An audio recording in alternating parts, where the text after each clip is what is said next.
By now, your garden should be in full swing. We're well into the season, and plants should be growing fast, or even ready to harvest at this point. As your plants grow, they are using up the nutrients in the soil. This week, we talk about how to maintain those nutrient levels with mid-season fertilization.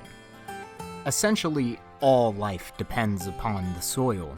There can be no life without soil, and no soil without life. They have evolved together. Dr. Charles E. Kellogg. Even if we started the spring off right with compost or fertilizer, it is several months later and time to replace the nutrients that have been depleted. An important task if you are to continue growing vegetables through the summer. Fast-growing plants like tomatoes, corn, squash, and peppers are all heavy feeders, and your production will go downhill if you don't replenish the nutrients. Yellowing leaves, stunted growth, and fewer flowers or smaller fruit can all be signs of needed nutrients being depleted from your garden.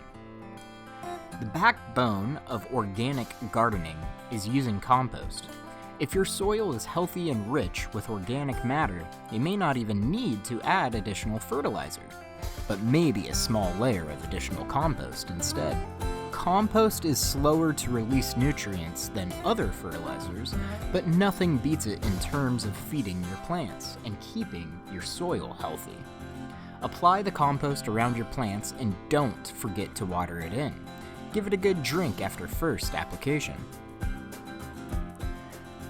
There are other organic fertilizers available to purchase as well, but what's the difference between inorganic and organic fertilizers?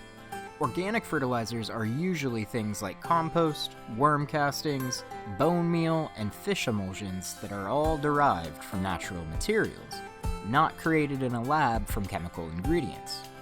It is always best for your soil's health to use organic fertilizers.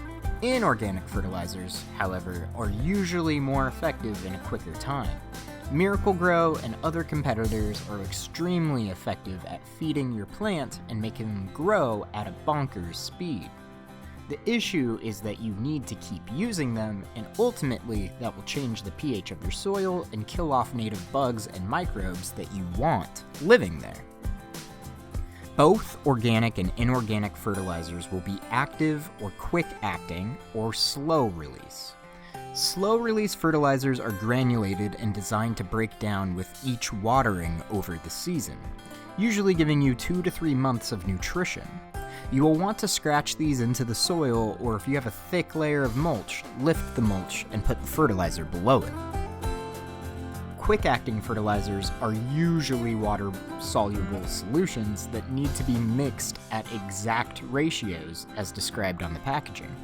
Watering pails are great for this. Put the measured fertilizer in and fill with the required clean water. Fertilizer can be messily applied.